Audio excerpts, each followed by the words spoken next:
The solution to this example, so firstly we ask to insert a line between row 5 and 6.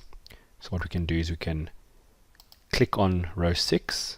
If I right click, you'll see there's an option here called insert. When I click insert, you'll see it's now inserted a line. Whether we want this formatting or not, we can decide, but for now it's inserted the line. The next thing we want to do is we've got electricity appearing twice here, so we want to delete one of them. So again, to delete a row, I highlight that entire row, I right click, and you'll see there's an option here called delete. When we click delete, you'll see it disappears.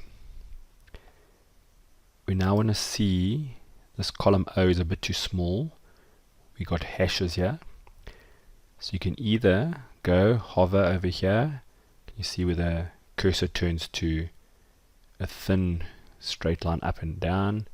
I can either click and drag, or standing in the same place double click and it will automatically fit it.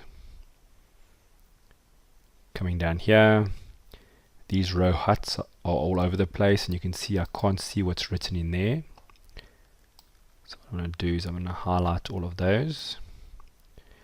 So I can do this in a number of ways. I'm going to right click and you'll see there's an option here called row height. When I click on it, it asks for a number. I'm going to type 22.5. When I say OK, you'll see it automatically adjusts the row height so that they're all exactly the same.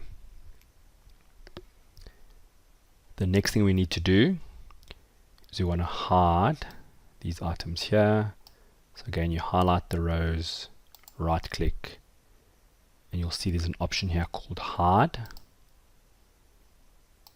And now they're hidden. You can see the rows go from 41 to 46. And lastly, there's some rows that are hidden here between 49 and 53. To unhide them, we highlight the two rows adjacent, right click, and we say unhide, and these numbers appear.